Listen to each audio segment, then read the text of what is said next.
বিয়ের এই সুন্দর মরশুমে আমরাও কিন্তু উপস্থিত ছিলাম চন্দ্রানিধি আর সাধনদার ছেলের বধূবরণ অনুষ্ঠানে।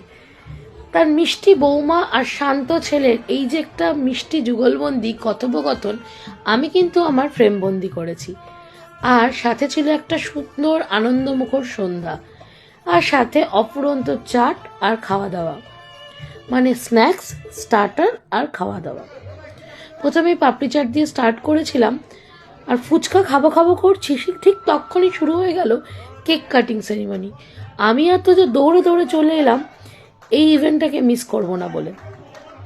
সব থেকে ভালো লাগলো ওদের বন্ধুরা একদম উচ্ছ্বসিত ছিল, আনন্দিত ছিল সায়না সোহিনীর এই কেক কাটিং সেরিমনিতে। ওদের এই রিসেপশনের ডেকোরেশনটা এত সুন্দর হয়েছিল, তাই ভাবলাম তোমাদের সাথেও একটু শেয়ার করি। তোমরাও অবশ্যই জানিও তোমাদের কেমন লাগলো। চলো আমার সাথে একটু তোমরাও পুরো ডেকোরেশনটা ঘুরে দেখো। আর সাথে সায়ন আর সোহিনীর জন্য রেখো অনেক অনেক আশীর্বাদ, ভালোবাসা। আর এই সবগুলোকে পাথেয় করে ওরা যেন ওদের আগামী জীবনটা আরও সুন্দর করে সাজিয়ে আর গুছিয়ে নিতে পারে। তানিশ এসে গেছে।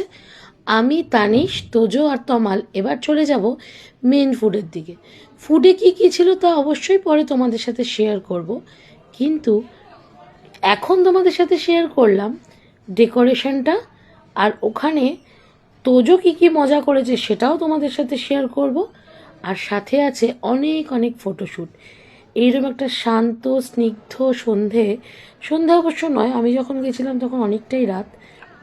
সেইখানে এতটা ফাঁকা ছিল, নিরিবিলি ছিল যে তোজো জমিয়ে মজা করে নিচ্ছিল।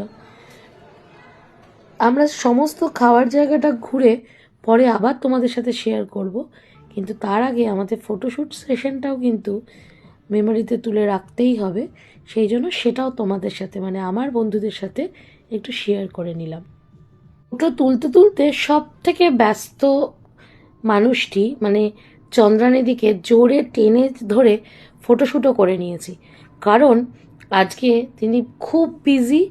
তার ছেলে রিসেপশন বলে কথা, সাথে এসে গেছে নতুন বৌমা, অনেক অনেক দায়িত্ব, আরও দায়িত্ব বেড়ে গেছে। ওপরের ডেকোরেশনটা খুব সুন্দর ছিল। আর তোজো মোটামুটি পুরো মকটেলে ফোকাস করেছিল। ওকে আমরা নিচে মেন ফুডে আনতেই পাচ্ছিলাম না।